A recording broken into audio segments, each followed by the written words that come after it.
So hello student, welcome to I Science. आज का जो टॉपिक मैं आपके लाया हूँ वीडियो में पीवाईक्यू का एमएससीजी का, वो 2023 का है। चैप्टर बनता है आपका structure of atoms and nuclear और टॉपिक बनता है एटॉमिक स्पेक्ट्रा। आप जानते हो कि atomic spectra, Rutherford model, Bohr's atomic model, उसमें एटॉमिक स्पेक्ट्रा का बात हो रहा था। एटॉमिक स्पेक्ट्रा में क्या होता है कि जैसे कि अगर हम लोग किसी बॉडी को हीट करते हैं तो उसमें से रेडिएशन निकलता है। फिर लोगों ने हाइड्रोजन, साइंटिस्ट लोगों ने हाइड्रोजन के बारे में स्टडी करना शुरू किया और इसमें देखा कि उसमें से भी एमिशन निकलता है, मगर एमिशन कंटिन्यूस नहीं होता, वहां पे गैप्स होता है, मतलब लाइंस दिखता है। It is not a continuous spectra, मगर लाइंस दिखता है, जिसको स्पेक्ट्रल लाइंस कहा गया था। फिर इसको अलग अलग साइंटिस्ट लोगों ने पढ़ा और उनके नाम से सीरीज बना, जैसे Lyman series, Balmer series, Paschen series, Brackett series and Pfund series. उसमें क्या देखा गया कि हर ऑर्बिट जो होता है ना इलेक्ट्रॉन्स का, उसमें एनर्जी रहती है। जब इलेक्ट्रॉन एक हायर, अच्छा, जैसे जैसे आप ऑर्बिट का नंबर बढ़ता जाएगा ना, एनर्जी का लेवल भी बढ़ता है, एनर्जी बढ़ती जाती है। एनर्जी लेवल बोलो या एनर्जी बढ़ती जाती है जैसे जैसे हम लोग हायर ऑर्बिट में जाते हैं। और जब इलेक्ट्रॉन जंप करता है from a higher orbit to a lower orbit, तो वो जो एक्स्ट्रा एनर्जी है ना, क्योंकि जैसे थर्ड ऑर्बिट से फर्स्ट ऑर्बिट में जंप किया, थर्ड ऑर्बिट की एनर्जी ज्यादा है, फर्स्ट ऑर्बिट की एनर्जी कम है, तो वो डिफरेंस हो गया एनर्जी का। वो जो एनर्जी का डिफरेंस है ना, वो एमिट करता है in the form of photons, आप बोल सकते हैं। वो एनर्जी बाहर एमिट होता है in the form of photons. तो उसकी वजह से जो होता है वेवलेंथ ऑफ वेवलेंथ, हम लोग को जो लाइट, जो स्पेक्ट्रल लाइन दिखता है, उसका वेवलेंथ अलग अलग वेवलेंथ के फॉर्म में वो स्पेक्ट्रल लाइन दिखता है। तो आज का जो टॉपिक है ना, उसी कंसेप्ट पे है। यहाँ पे आप देखेंगे दो नाम है, एक बामर सीरीज है और एक है ब्रैकेट सीरीज। ठीक है। अभी इसमें कैसा है ना कि ये जो वेवलेंथ है, वेवलेंथ उसका जो फॉर्मूला है, आप लोगों ने किया होगा। वेवलेंथ का जो फॉर्मूला 1/लैम्बडा इज इक्वल टू RH, जिसको रिडबर्ग्स कांस्टेंट बोलते हैं, Z² 1/n² माइनस 1/m²। अब मैं आपको समझाता हूँ ये क्या है। ये आपका वो फॉर्मूला से बनता है जो आपका एनर्जी एमिट होता है hν। अगर आपको चाहिए तो मैं बता दूं कि एनर्जी जैसे कि होता है जैसे कि hν, एनर्जी जो एमिट होता है जब इलेक्ट्रॉन जंप करता है हायर से lower, energy hν is equal to m Z² e⁴ upon 8 epsilon naught h² 1/n² minus 1/m²। ये एक्चुअल फॉर्मूला है, ये जो एनर्जी एमिट होता है, जो बोर ने बताया था। याद करिए, बोर एटॉमिक मॉडल, उसमें ये है। अभी न्यू को आप लिख सकते हैं c/λ, m Z² e⁴ upon 8 epsilon naught h² 1/n² minus 1/m²। मुझे लैम्ब्डा चाहिए तो hc नीचे आ जाएगा। 1/λ is equal to m Z² e⁴ upon 8 epsilon naught c h³ हो गया। अभी z को छोड़ के और सब कांस्टेंट है, उसको लिखा गया Rydberg's constant RH। Z² 1/n² minus 1/m²। इस तरीके से फॉर्मूला बना आपका, इस तरीके से आपने फॉर्मूला बनाया एटॉमिक स्पेक्ट्रा का with the help of Bohr's model. तो वही फॉर्मूला मैंने यहाँ लिखा है। अब इस फॉर्मूला को अलग अलग साइंटिस्ट ने स्टडी किया, उनके नाम पे सीरीज बना, जिसको जैसे मैंने आपको नाम दिया, जैसे मैं बताता हूँ।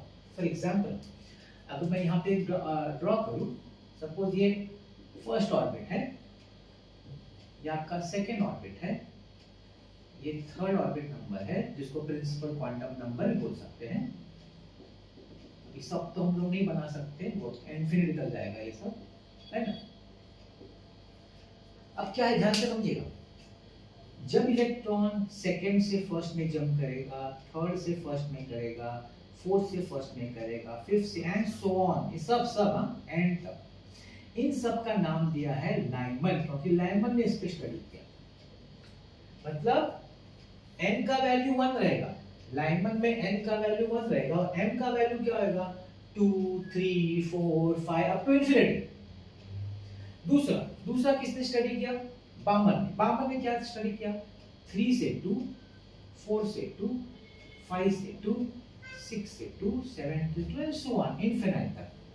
तो वो हो गया आपका बामर सीरीज। तो बामर के लिए n का वैल्यू, यहाँ बामर है ना, तो मैं लिख देता हूँ, लाइमन है नहीं तो बामर है, तो बामर के लिए n का वैल्यू क्या है 2 इस फॉर्मूला में। फिर नेक्स्ट कौन आया, नेक्स्ट आया हमारे पैशन। पैशन का क्या कंडीशन है, पैशन का 4 to 3, 5 to 3, 6 to 3, 7 to 3, 8 to 3 and so on. ये पैशन नाम हो गया, इसका पैशन नाम हो गया। फिर आया ब्रैकेट। ब्रैकेट का क्या है, 5 to 4, 6 to 4, 7 to 4, 8 to 4, 9 to 4, सब 4 पे आया। मतलब अभी यहाँ पे ब्रैकेट का नाम है तो मैं लिख देता हूँ। ब्रैकेट के लिए, ब्रैकेट सीरीज के लिए n का वैल्यू 4 है। एक और सीरीज है उसका पूछा ही, मैं बता देता हूँ मैं। उसमें कैसा है, 6 to 5, 7 to 5, 8 to 5, 9 to 5, मतलब जंपिंग से all these are electron jumping from the higher orbit to the lower orbit. इसका नाम पड़ा Pfund series, Pfund, PFUND, Pfund. तो Lyman series, Balmer series, Paschen series, Brackett series and Pfund series. यहाँ पे हमारा सिर्फ हमारा जो है ना बामर के ऊपर कॉन्सेंट्रेशन है और ब्रैकेट के ऊपर। Balmer n is equal to, मतलब सब जो जंप मारेंगे electrons third fourth fifth higher से लेके 2 पे जंप मारेंगे, ये आपका बामर है। और ब्रैकेट के लिए 4 5 6 सब, सॉरी 4 तो उसका बेस है, तो 4 के ऊपर से 5 से लेके सब 4 पे जंप मारेंगे इलेक्ट्रॉन्स, वो बन जाता है आपका ब्रैकेट सीरीज। तो ये लिखा है बामर के लिए n2 लेने का, ब्रैकेट के लिए n4 लेने का। m व्हाट अबाउट m, 2 के ऊपर जो होगा वो सब m होगा, 3 4 5 6 7 8 4 बामर। ब्रैकेट के लिए 4 के ऊपर जो होगा 5 6 7 8 9 10 अप टू इंफिनिटी, ये m का वैल्यूज बनता है।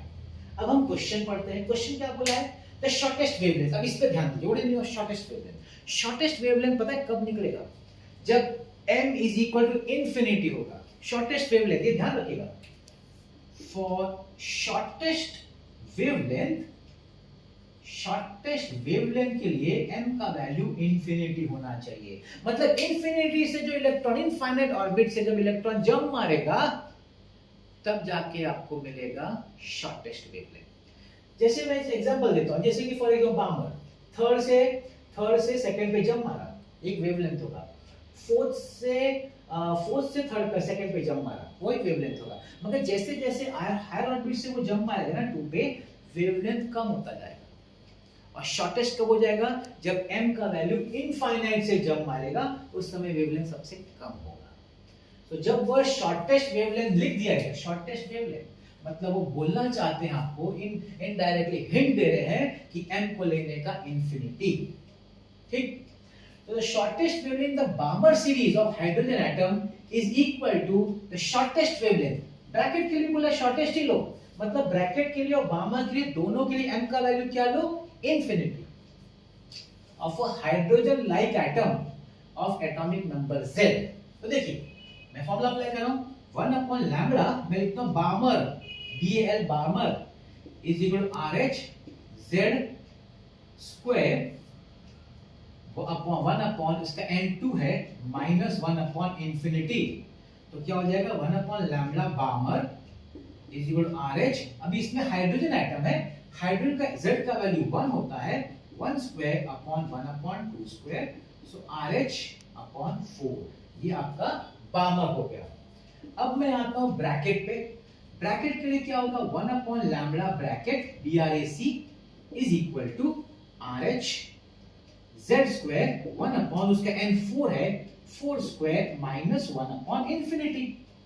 1 upon lambda bracket is equal to RH Z square 1 upon 16। आप पूछेंगे सर Z का क्या है, Z is not hydrogen. Remember, Balmer के लिए क्लियर बोला है कि हाइड्रोजन है, ब्रैकेट के लिए बोला हाइड्रोजन लाइक एटम है, हाइड्रोजन नहीं है, उसका एटॉमिक नंबर Z है, और वो बोला ढूंढो एटॉमिक नंबर Z। तो इसका आप Z नहीं कुछ कर सकते, आप इधर Z पे 1 लिख सकते हैं क्योंकि यहाँ पे हाइड्रोजन है, लेकिन यहाँ पे आपको Z ही लिखना पड़ेगा क्योंकि पूछा है। ठीक, ये हो गया। अब क्या बोलता है, ये जो शॉर्टेस्ट वेवलेंथ बामर का है और जो शॉर्टेस्ट वेवलेंथ ब्रैकेट का है वो इक्वल है, दोनों इक्वल है। मतलब 1 upon lambda Balmer is equal to 1 upon lambda bracket, 1 upon lambda Balmer is equal to 1 upon lambda bracket. तो क्या हो जाएगा, RH upon 4 is equal to RH Z square upon 16। इसका है Z निकालना है, RH cancels, 4 4s are cancels, cross multiply, 4 is equal to Z square, Z is equal to 2, minus तो हो नहीं सकता है कि नहीं, क्योंकि एटॉमिक नंबर है तो इट इज 2, तो हम लोग को Z का वैल्यू 2 आया and the option is a, है कि नहीं। 2023 का अच्छा सा क्वेश्चन है एटॉमिक स्पेक्ट्रा का। इसमें आपको नॉलेज होना चाहिए Lyman series, Balmer series, Paschen series, bracket end fund, ये पांचों का अगर आपको क्लैरिटी है ना, तब ये सब में आपको मजा आ जाएगा। वापस देता हूं, लाइमन का n का वैल्यू 2 होता है, बामर के लिए n का वैल्यू 3 होता है, लाइमन के लिए n का वैल्यू 2, बामर के लिए लाइमन के लिए 1, बामर के लिए 2, ब्रैकेट के लिए 4, पैशन के लिए 3 और फंड के लिए 5। तो ये अगर आपको सीरीज मालूम है तो एक ही फॉर्मूला है, ये फॉर्मूला उन पे अप्लाई होता है। जब भी आपको ये फंड इन पांचों के नाम में से कोई भी नाम का क्वेश्चन आया, ये फॉर्मूला आपको यूज करना है। और अगर हाइड्रोजन मेंशन किया है तो Z1 लेने का, अगर हाइड्रोजन मेंशन किया है तो, नहीं तो Z रहने देने का। और M का कैसे कंडीशन वाला, यहां उन्होंने बोला शॉर्टेस्ट वेवलेंथ। अच्छा, एक और वर्ड यूज हो सकता है, सीरीज लिमिट। अगर आपको कोई सम में यहाँ पे दिखे सीरीज लिमिट, मतलब लिमिटिंग वैल्यू, मतलब इंफिनिटी, तो समझ लीजिएगा वहां भी m का वैल्यू इंफिनिटी लेना है। इस तरीके से ये सम सॉल्व होता है। आई होप आपको ये सम समझ में आया होगा। मॉडर्न फिजिक्स का क्वेश्चन है और पूछते ही हर साल, ये सीरीज पे तो एक क्वेश्चन आता ही है, तो ये फॉर्मूला इंपॉर्टेंट हो जाता है और ये सीरीज के पांचों नाम जिनका n का वैल्यूज आपको मालूम होना चाहिए। ठीक है, तो आज का ये मेरा वीडियो था। आई होप आपको आज का मेरा वीडियो समझ में आया, अच्छा लगा। ऐसे मैं वीडियो लाता रहूंगा। आपको एक ही काम करना है, आप फॉर्मूला बुक बनाइए, उस पर ध्यान दीजिए, अच्छे से फॉर्मूला बुक रेडी करिए और सम जब प्रैक्टिस करिए, फॉर्मूला बुक सामने रखिए, सम उठाइए, फॉर्मूला देख के उसको सॉल्व करने की कोशिश करिए। बहुत हेल्प होगा ये मेथड फॉलो करने से।